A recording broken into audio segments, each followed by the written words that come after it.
बिस्मिल्लाहिर्रहमानिर्रहीम। स्टूडेंट्स अस्सलाम वालेकुम। उम्मीद है आप सब लोग खैरियत से होंगे। तो नए लेक्चर के साथ हाजिर है आपकी खिदमत में MTI 304, जिसका टाइटल है स्टैटिक्स। लेक्चर नंबर 17 है इसका। तो लेक्चर स्टार्ट करने से पहले आपसे यही रिक्वेस्ट है कि अगर आप हमारे चैनल 5 मैथमेटिक्स पर नए हैं तो इसको लाजमी फॉलो करें, सब्सक्राइब करें, दोस्तों में शेयर करें, ठीक है। और वीडियो पे कमेंट करें अगर आपको वीडियो पसंद आती है, ठीक है। तो चलिए स्टार्ट करते हैं। एग्जाम्पल नंबर 1 है, इसमें हम लेबनिज़ थ्योरम के 2 एग्जाम्पल्स करेंगे इस लेक्चर में, ठीक है, फिर ख़त्म कर देंगे। एग्जाम्पल नंबर 1 है कि a block of mass 1.5 kg rest in equilibrium in a rough inclined plane at 60 degree to the horizontal. अब देखेंगे इंक्लाइंड प्लेन का तो आपको पता ही है कि अगर कोई फट्टा हम लेके उसका इस तरह टेढ़ा करके ज़मीन के साथ कोई एंगल बना दें, ये देखें ये हमारी ज़मीन है, ये हमने फट्टा इस तरह लगा दिया, ये ठीक है, इसको इंक्लाइंड प्लेन कहते हैं। ये जो एंगल है आप उसने 60 डिग्री हमें दे दिया है, ठीक है। ये एंगल इंक्लाइंड प्लेन और ज़मीन के दरमियान 60 डिग्री है, ठीक है। तो अब चलते हैं, हम बात करते हैं कि अब इस पे एक मास पड़ा हुआ है जिसका मास है, बॉक्स है जिसका 1.5 kg मास है, ठीक है। और ये रफ सरफेस है, जिस प्लेन पर ये पड़ा है ना इंक्लाइंड प्लेन पर, वो रफ है। पहले होती थी स्मूथ, स्मूथ में फ्रिक्शन कोई नहीं होती थी, अब रफ है। तो रफ में जब इसको हम ऊपर नीचे मूव करेंगे ना तो ये मतलब फोर्स ऑफ फ्रिक्शन होगी, ठीक है। आपको पता है कि जब भी कोई चीज़ इस तरह पड़ी हो किसी टेबल पर या किसी चीज़ पर, तो उसका एक नॉर्मल रिएक्शन फोर्स होती है ऊपर की जानब, ये मैंने आर लिख दी। ये नीचे उसका वेट है 15 न्यूटन, इसका डब्ल्यू वेट है। और इस तरफ फोर्स ऑफ फ्रिक्शन लग रही है, ये देखें। अब इस तरफ हम कोई भी फोर्स नहीं लगा रहे, इस तरफ पीछे की तरफ, तो ये बॉक्स जो है ना ये इस तरफ खिसकने की कोशिश करेगा, ये नीचे की तरफ गिरने की कोशिश करेगा। तो जब ये नीचे की तरफ नीचे की तरफ मूवमेंट करने की कोशिश करेगा तो फोर्स ऑफ फ्रिक्शन की डायरेक्शन होती है इसके अपोजिट। तो फोर्स ऑफ फ्रिक्शन एफ जिसको मैंने बोला है, ये भाई इस डायरेक्शन में होगी। ये इस प्लेन के ऊपर पड़ा है, इसका वेट इस डायरेक्शन में है, नॉर्मल रिएक्शन फोर्स ऊपर की जानब है, और फोर्स ऑफ फ्रिक्शन इस तरफ है आगे की तरफ, क्योंकि ये नीचे की तरफ गिरने की कोशिश कर रहा है, ठीक है। अब ये हमने अपना एक्स एक्सिस बना लिया, ये वाला, ये जो मैंने लाइन खींची है, ठीक है। तो अब हम देखते हैं कि इसने अब फर्दर हमें क्या बोला है कि क्या करना है आपने। कहता है कि find the magnitude of frictional contact force and normal contact force. आपने एफ फ्रिक्शन और नॉर्मल कॉन्टैक्ट फोर्स आर जो है ना भाई, इसकी वैल्यूज़ आपने फाइंड आउट करनी है, ठीक है। तो सबसे पहले हम इसका वेट करते हैं, कितना है, m is equal to 1.5 kg, w is equal to mg। तो ये ज़रब दी तो 15 न्यूटन, ये मैंने आपको पहले ही बताया हुआ है, ठीक है। अब देखेंगे अगर ये वाला एंगल 60 डिग्री है ना, तो ये इस चीज़ का, ये फोर्स एफ का जो एंगल है ना, ये भी इसके अपोजिट है ना, ये देखें ये एंगल इसके अपोजिट है, तो ये भी 60 डिग्री का होगा। यानी एक्स एक्सिस और फोर्स ऑफ फ्रिक्शन का एंगल जो है वो 60 डिग्री है, ये मैंने यहाँ पे लिख दिया है, ठीक है। अब हम एंगल्स कैलकुलेट करते हैं। मेन हमारे पास जो मसला आता है ना, वो एंगल्स कैसे कैलकुलेट करने हैं। ये मैंने जो एंगल बताया आपको इसीलिए बताया है, ठीक है। अब देखते हैं कि एंगल हमने कैसे कैलकुलेट करना है। ये मैंने फोर्सेस को, एक फोर्स एफ है, एक फोर्स आर है और एक फोर्स डब्ल्यू है, डब्ल्यू एफ आर, तीनों फोर्सेस को मैंने बाहर निकाल के लिख दिया है। और जो आपने याद रखना है कि फोर्स ऑफ फ्रिक्शन और नॉर्मल कॉन्टैक्ट फोर्स, ये वाली फोर्स आर और एफ, ये हमेशा एक दूसरे के परपेंडिकुलर होती हैं। ये देखें फोर्स ऑफ फ्रिक्शन इस तरफ है, नॉर्मल इसके ऊपर की तरफ है, तो ये दोनों का एंगल कितना हो गया, ये दोनों परपेंडिकुलर होती हैं तो 90 का एंगल हो गया। इसका मतलब ये है कि ये एक एंगल तो हमें, ये जो 90 वाला है ना एफ और आर के दरमियान, ये तो भाई हमें 90 का एंगल मिल गया है। दो फोर्सेस के दरमियान ये वाला एंगल जो है वो 90 का है, वो हमने लिख लिया है। एक हमारा मसला हल हो गया। अब दूसरे मसले की जानब चलते हैं। दूसरा मसला हमारा क्या है, अब हमने इस एफ फोर्स से लेकर ये जो डब्ल्यू वाली फोर्स है ना, ये एंगल जो सारा है एफ से लेकर आर तक जो एंगल बनता है, हमने उसको कैलकुलेट करना है, ठीक है। उसको कैलकुलेट कैसे करेंगे, ये मैं आपको ज़रा मैं खुद समझ के बताता हूँ। हाँ जी स्टूडेंट, समझ आ गई है। देखते हैं अब, ये देखें। अब ये जो डब्ल्यू फोर्स है ना, ये वाली डब्ल्यू फोर्स और एक्स एक्सिस, ये एक्स एक्सिस है हमारा, ये वाला, ये डब्ल्यू फोर्स और एक्स एक्सिस के दरमियान कितना एंगल बन रहा है, 90 का, ये वाला, ये देखें, ये और ये परपेंडिकुलर है ना, तो 90 का एंगल हो गया। अब यहाँ से लेकर एक्स एक्सिस से लेकर और फोर्स एफ तक उसने हमें एंगल कितना दिया था, 60 डिग्री। ये हमने यहाँ से निकाला था ना 60 डिग्री के, इसके सामने 60 डिग्री होगा। ये देखें यहाँ से लेकर यहाँ एक्स एक्सिस तक हमने 90 का एंगल तो मान लिया कि ये और ये एक दूसरे के 90 के एंगल पे हैं। अब यहाँ से लेकर एफ फोर्स तक हमने, क्योंकि हमने तो डब्ल्यू से एफ तक फाइंड करना है, एक्स एक्सिस तक नहीं फाइंड करना है एंगल। डब्ल्यू से लेकर ये एक्स एक्सिस तो रास्ते में ही रह जाता है, यहाँ से लेकर यहाँ तक फाइंड करना है। तो ये भाई हमने क्या किया कि 60 को 90 में प्लस किया, तो ये हमारे पास जो डब्ल्यू और एफ के दरमियान एंगल होगा 150, वो आ जाएगा, ठीक है। अब तीसरे एंगल की बात करते हैं। तीसरा एंगल क्या है हमारे पास के, ये देखें, ये जो W है और ये जो एक्स एक्सिस है, ये वाला W और एक्स एक्सिस, इसके दरमियान कितना एंगल है, 90 का। ये देखें, ये दो फोर्सेस इस तरह करके परपेंडिकुलर हैं तो 90 का एंगल आ गया। अब देखेंगे एक लाइन में कितना एंगल होता है टोटल, 180। टोटल एक लाइन की बात करें, ये एक्स एक्सिस की बात करें तो 180 होता है, ठीक है। यहाँ से लेकर यहाँ तक याद रखें कि ये वाला एंगल 90 हमने यहाँ से लेकर यहाँ तक फाइंड आउट कर लिया। अब ये देखें कि यहाँ से लेकर यहाँ तक जो है वो हमने 150 का एंगल कवर कर लिया। ये देखें, आर और एफ के दरमियान 90 का एंगल था ना, ये हमने पहले ही सबसे पहले यही निकाला था, आर और एफ के दरमियान। मजीद इसमें हमने 60 एक्स एक्सिस से हमने मजीद 60 जमा किया तो 150 हो गया। अब यहाँ लाइन तक पहुँचने के लिए 150 तो हमने यहाँ तक कवर कर लिया। अब यहाँ लाइन तक पहुँचने के लिए हमें 30 मजीद चाहिए, 30। तो ये देखें, अब हमने यहाँ ये इस फोर्स से और इस फोर्स का एंगल फाइंड आउट करना है ना, W और R का। तो ये 90 का हमने एक फाइंड कर लिया था। तो यहाँ तक ये जो एंगल है ना, ये 30 का है। मैंने आपको बता दिया ना कि यहाँ से लेकर यहाँ तक हमने 150 फाइंड आउट कर लिया, और यहाँ से लेकर यहाँ तक अगर हमने 180 तक पहुँचना है तो 30 का एंगल और कवर करेंगे तो हम दोबारा इसी लाइन पर आ जाएंगे, ये एक्स एक्सिस पर। बल्कि हमने एक्स एक्सिस पे नहीं रहना, यहाँ पे रह जाना है। तो ठीक है, तो ये जो 90 का एंगल था, ये 90 इस तरफ इस तरह काउंट करें, इस तरह एंगल, ये यहाँ से लेकर यहाँ तक 90 प्लस 30 120, ये 120 एंगल आ गया। अब आपके लिए लेब्निज़ थ्योरम अप्लाई करना कोई मसला नहीं है। एफ बटा साइन, ये एफ है, इसके सामने वाला एंगल 120, ये आर है, इसके सामने वाला साइन 150, ये 15 है, इसके सामने वाला साइन 15 वाली, ये वाली है 15 वाली, इसके सामने 90 डिग्री, ठीक है। अब इनको अलग-अलग कर दें, इसको इसके बराबर करें, पहले ये मैंने कर दिया। तो यहाँ से एफ इज़ इक्वल टू, ठीक है, साइन 91 होता है, तो ये ज़रब दे दें, सिंपल ये चीज़ आई। एफ हमारा 30 Newton, force of friction 30 Newton. अब इसको और इसको बराबर इसको और इसको बराबर करें, इन दोनों को, ठीक है, ये मैंने कर दिया। यहाँ से आर क्या निकलेगा, साइन 90 अगेन 1 होगा, इनको दोनों को ज़रब दें तो नॉर्मल कॉन्टैक्ट फोर्स ये आ जाएगी, ठीक है। तो चलते हैं स्टूडेंट दूसरी एग्जाम्पल की तरफ, ठीक है। तो दूसरी एग्जाम्पल है हमारे पास, ये भी थोड़ी समझने वाली है। अच्छा चलिए स्टार्ट करते हैं। ये हमारे पास एक पॉइंट P है, P के साथ हमने दो रस्सियाँ बांधी हुई हैं, ये एक रस्सी है और एक ये रस्सी है, ठीक है। हमने क्या किया कि एक रस्सी को खींचा और किसी दीवार पे कोई पॉइंट था A, उसके साथ बांध दिया।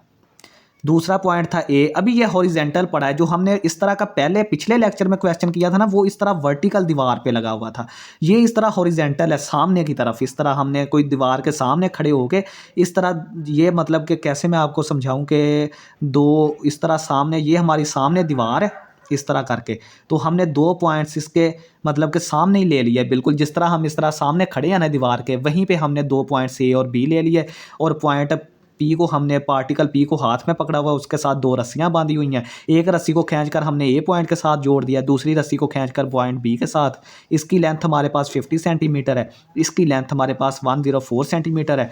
और जो जहाँ पर वो पॉइंट्स लगे हुए हैं ना दीवार पर, ये हॉरिजेंटली हैं इस तरह। अब ये वर्टिकली नहीं है, ऊपर नीचे नहीं है, ये अब हॉरिजेंटली हैं इस तरह करके, ठीक है। पहले ये थे पिछले सवाल में ऊपर नीचे इस तरह करके, अब ये ऐसे हैं, ठीक है। तो मैं आपको डायग्राम अगेन बना दूंगा, ठीक है। तो ये जो उन पॉइंट्स जहाँ पे वो पॉइंट दो लगे हुए हैं और पार्टिकल के दरमियान जो डिस्टेंस है वो 40 सेंटीमीटर है, ठीक है। तो ये पार्टिकल इक्विलिब्रियम में जारी बात है, ठीक है। तो हमारे पास और इसमें क्या चीज़ है बताने वाली, हाँ, इसको हमने PA स्ट्रिंग बोल दिया, इसको PB बोल दिया, ये तो आपको पता ही है, PA PB बोल दिया, ठीक है, एज शोन, ठीक है। 104 सेंटीमीटर एक की लेंथ है PB की, और इसकी लेंथ है 50 सेंटीमीटर, सही है। तो 20 न्यूटन की force, show that the tension in the strings PA is 20 Newton and find tension in PB। वो कह रहा है कि भाई आपने शो करना है कि ये PA जो स्ट्रिंग है ना, इसमें टेंशन 20 न्यूटन है, और PB की आपने खुद फाइंड करनी है, ठीक है। तो उम्मीद है आपको समझ आ गई होगी कि क्या सिनेरियो है। अगेन बता दूं या क्या सीन है, नहीं समझ आ गई होगी। और इस पार्टिकल का मास है 2.1 kg, ये मास है इसका। दो रस्सियाँ इसके साथ बांधी हुई हैं, हमने दीवार पर सामने इस तरह अपने खड़े होकर हॉरिजेंटली दो पॉइंट लिए, इस तरह। अब ये इस तरह बात कर रहा है हॉरिजेंटली, ठीक है। पहले सवाल में वर्टिकली था इस तरह, ठीक है। तो हमने वो एक रस्सी खींची पॉइंट A पे लगा दी, और ये हॉरिजेंटली दोनों पॉइंट बराबर हैं इस तरह, एक यहाँ पर है तो एक यहाँ पर है, दोनों बराबर हैं। तो एक इसको बांध दी, एक इसको, इनकी लेंथ ये दी हुई है, और वो पॉइंट्स और इसका पार्टिकल का जो डिस्टेंस है वो 40 सेंटीमीटर है, ठीक है। ये हमारी सिनेरियो थी। अब चलते हैं अगेन इस चीज़ पर, ठीक है।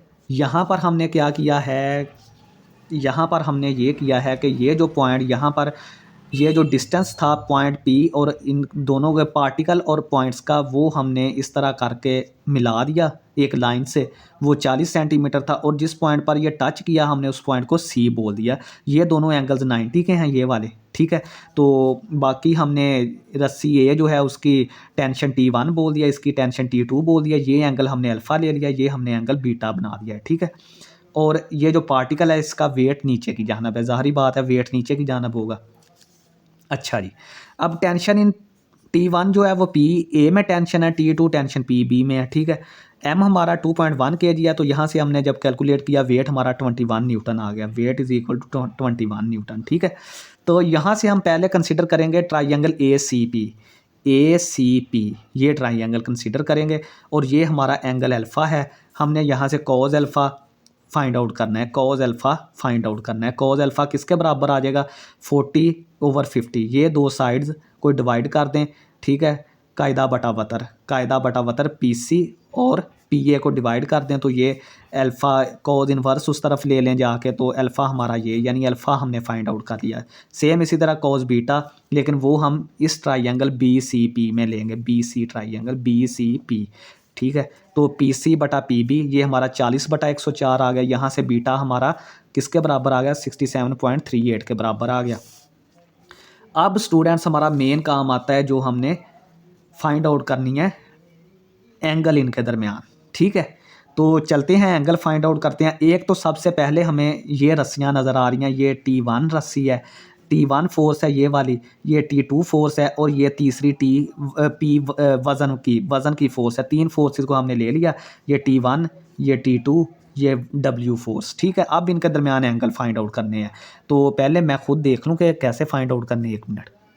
अच्छा, ये समझ आ गई है, इस तस्वीर से आपको ज़्यादा समझ आएगा। ये लाइन जो है ना, ये लाइन आपने इसको 180, लाइन का एंगल 180 होता है ना, मैंने आपको बार बार बताया। ये लाइन आपने 180 देख लेनी है। अब देखें कि ये दो एंगल अल्फ़ा प्लस बीटा, तो जब हमने इनको जमा किया ये T1 और T2 के दरमियान आ गए। ये वाला एंगल T1 और T2 के दरमियान, तो अल्फ़ा प्लस बीटा, इन दोनों एंगल्स को हमने जमा किया, वो तो भाई T1 और T2 के दरमियान आ गया। अब मसला बनेगा T2 और W के दरमियान, T1 और W के दरमियान। ये देखें हमने इनको दोनों को जमा कर दिया, वो तो ये वाला T1 और T2 के दरमियान आ गया, इनका तो खाता ख़त्म हो गया। अब देखें कि आप, ये हमारी रेफरेंस लाइन है एक्स एक्सिस वाली, ये वाली, जिसका एंगल 180 होता है यहाँ से लेकर यहाँ तक, ठीक है। अब आपने फाइंड आउट करना है ये W और T1 के दरमियान। ये हमारी W भी है, ये भी याद रखें, यहाँ पे W भी है, ये वाली लाइन, ठीक है। ये वाली लाइन जो है वो W है और ये लाइन जो है वो T1 है।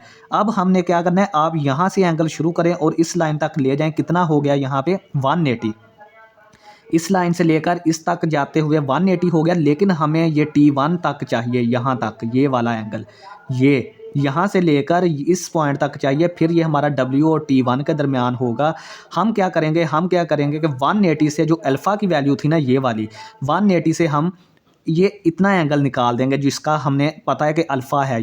ये देखें ना कि हमने यहाँ से लेकर टोटल जो 180 हमने कंप्लीट किया और हमें चाहिए यहाँ तक, यहाँ से लेकर यहाँ तक, यहाँ से लेकर यहाँ तक, ठीक है। तो हम ये चीज़ जो है वो 180 से निकाल देंगे अल्फ़ा, तो वो हमारा आ जाएगा। तो हमने यही किया कि अल्फ़ा से जब निकाला हमारे पास, तो वो कितना एंगल आया, वो हमारे पास आया तकरीबन 143.13, ठीक है। ये आप माइनस करके देख लेना, इतना ही आएगा, ठीक है। यानी कि T1 और W का मसला भी ख़त्म हो गया। ये यहाँ से लेकर यहाँ तक एंगल 143.13 आ गया, ये वाला। हमने क्या किया, पूरा एंगल पहले लिया 180, यहाँ से लेकर यहाँ तक, इस तरह। फिर हमने पता है कि हमने यहाँ से लेकर यहाँ तक लेना था एंगल T1 और W के दरमियान, इस चीज़ को माइनस कर दें। सेम फार्मूला ये लगाएं। अब ये देखें, हमने W और T2 के दरमियान फाइंड आउट करना है ना, ये वाला एंगल, ये W और T2 के दरमियान। आप इस तरह करेंगे, पहले इसको घुमा के यहाँ तक इस लाइन पे ले जाएं, इस लाइन पर, ठीक है। इस लाइन पर जब ले जाएंगे तो ये 180 हो जाएगा। 180 में से आप बीटा को माइनस कर दें, ये वाला इतना, यहाँ से लेकर यहाँ तक एंगल जो है वो ये वाला माइनस कर दें 67.38, वो किसके बराबर आ जाएगा, 104.25 के। तो ये वाला, ये देखें 143.13, ये 112.62 सॉरी आएगा ये वाला एंगल। और ये अल्फ़ा प्लस बीटा तो हमारे पास, हमने ये 104.25 निकाल लिया है, ठीक है। ये 104.25 पता लग गया। यहाँ से लेकर यहाँ तक पहले टोटल चले जाएं, फिर हमें जितना एंगल चाहिए ये वाला एंगल हमें चाहिए अभी यहाँ तक, ये नहीं चाहिए। ये बीटा की वैल्यू है, बीटा की वैल्यू उसमें से माइनस कर दें। सेम इसी तरह इस तरफ से अल्फ़ा की वैल्यू माइनस कर दें। अब लेमिस थ्योरम अप्लाई कर दें। ये एंगल भी आ गया, ये भी आ गया, ये भी आ गया, तीनों एंगल आ गए। अब तो मसला ही कोई नहीं रहा। T1 ओवर साइन ये, T2 ओवर साइन ये is equal to W over sine ये। आपने ये चीज़ ज़हन में रखनी है कि ये जब W ले रहे हैं तो उसके सामने वाला एंगल 104 वाला, जब ये फोर्स ले रहे हैं T2 तो इसके सामने वाला 143 ये वाली, जब ये एंगल ले रहे हैं फोर्स तो ये वाला एंगल ये वाला, ठीक है। अब इसको इसके बराबर, फिर नहीं इसको इसके बराबर, फिर इसको इसके बराबर, ठीक है। वहाँ से W की वैल्यू हमें पता है, तो T1 ओवर ये W की वैल्यू 21 रखी, ये वाली आ गई, तो T1 हमारा ये उधर जाके मल्टीप्लाई वैल्यूज़ निकाल के T1 हमारा 20 न्यूटन ये प्रूव हो गया। यही चीज़ हमने प्रूव करनी थी कि AP जो हमारे पास रस्सी है उसमें टेंशन 20 न्यूटन है। T2 हमने फाइंड आउट करनी है, वो भी हम कर लेते हैं। T2 ओवर साइन ये और 21 वेट आ गया, ये साइन ये आ गया, यानी कि आपने इसको T2 और इसको बराबर कर दिया, ठीक है। तो यहाँ से आप T2 की वैल्यू निकालें, ये उधर जाकर मल्टीप्लाई होगा, ये चीज़ आ जाएगी, तो T2 हमारा 13 न्यूटन आ जाएगा। तो स्टूडेंट्स बहुत ज़्यादा दिमाग खपाई होती है, ठीक है। अब ये देखें, ये आपको इस तरह एंगल निकालना कोई भी नहीं समझाएगा। तो लास्ट पे यही है कि हमारे चैनल 5 मैथमेटिक्स को सपोर्ट करें, सब्सक्राइब करें, दोस्तों में शेयर करें और वीडियो पे कमेंट करें। बहुत शुक्रिया स्टूडेंट्स, अल्लाह हाफिज़।